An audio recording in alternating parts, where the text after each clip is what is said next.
Obviously, a big moment for you. You know, picking up the victory, first UFC win. Give me the idea. What's the emotion like right now? I'm flying high. It was a super long layoff, 13 months. Had surgery. Didn't know if I'd be in the UFC still because the division's so big. I just kept training every single day. That's all I could do, and I kept tagging Dana White, Sean Shelby, the UFC, asking, begging, saying, "Give me another shot. I'll sit on the shelf. I'll take any short notice fight." And finally, they gave me one. 30 days notice. Got the job done. Couldn't be more happy. Did you expect the fight to end that quickly?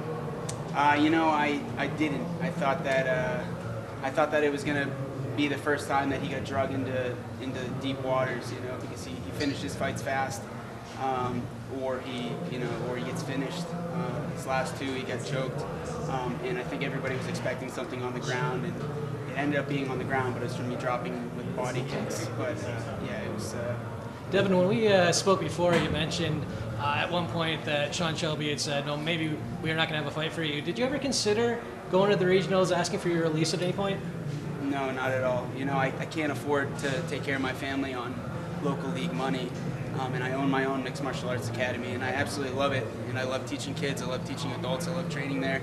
And if it's not the big leagues, I can't afford to live. So I fought until I was 100% certain that it wasn't going to be the case, and I got cut off the roster or whatever. Then I'd maybe consider finding something like that. But UFC 100% is what I want, what I worked for, and I fought for it, and I got it. Can you talk about the finish? I mean, obviously you hit him with the liver shot, he folds, but you were pretty patient picking your shot. Looked like you want to throw some punches first, then you went back to the liver again. I mean, can you talk about kind of what you were seeing? And I don't know if I've ever seen back-to-back liver shots like that for a finish. Yeah, I like my left kick a lot, and it's one of those things. It's like you're thrown into a whirlpool, and it's like you're trying to swim to the edge. It's hard to focus on what's really happening, but I need to watch it again. But I'm pretty certain my mindset was I landed one big kick after I landed a knee that I could hear. I hit him with the knee to the body. I knew it hurt him because you can just tell.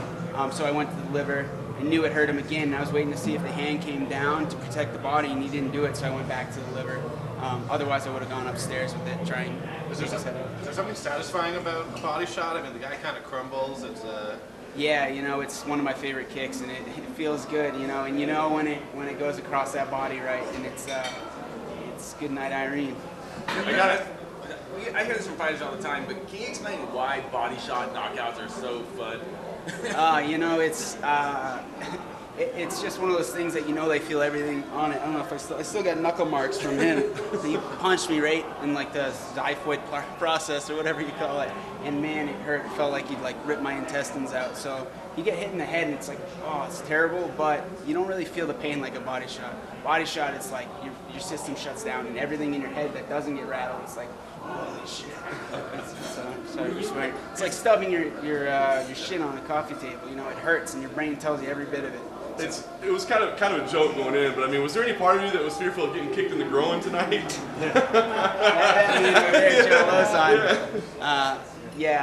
I wasn't thinking that at all. I was just thinking keep my head from getting knocked off his shoulders because he can punch. So in that sense, his level of aggressiveness actually benefit you? The fact that he just came at you, you didn't really think about anything? I do like when guys just want to fight me. My first fight, I just didn't get any. I didn't get off. He just kind of held on to me and had a good strategy. Kind of waited and then just straight line and just kind of held me on the fence. And it was my first one, and I got my feet wet. The next one, I kind of started opening up more. In the third round was really where I came alive, and now I feel like I'm really getting my knowing how to deal with being inside the octagon. But I like when people will press because then I can just let it go, and I don't have to sit and kind of think too much. Just go. So what's next for you? I know this is a quick win. It seems like you came out relatively unscathed. Are you looking at a fight relatively soon? Yeah, 13-month layoff was a big layoff. So it's definitely going to be good if I can get another one soon. My mom's never missed a fight except for when I've been in the UFC because she's had some crazy bad turbulence flying over 20 years ago, so she won't fly anymore. So all I want to do is fight close enough to home that she could see one fight. So New York, Boston, Jersey, Pennsylvania, something like that I would love. You had this feel-good story this week too, giving 2 tickets away to a fan in need. I was wondering if you could just talk a little about that. Yeah, absolutely. I wish I was in a position to give everybody tickets, and I'm not at all. I gave 1 ticket to my father, 1 to a teammate, and then we had 2 that we wanted to give to fans that had a good reason to go. and there were some awesome ones. But there's a kid that messaged me saying that his dad had never seen a fight and he has stage 4 cancer. So it was a no-brainer. We chose them, and I hope they have the best time of their lives. I hope the UFC somehow can do a little something for them. I think they should, if they can check those tweets. I'm not very social media savvy, but if they can get these guys out back, meet some fighters, I think they should do that. But yeah. Awesome. Cool. Thank you. Appreciate it. Thanks.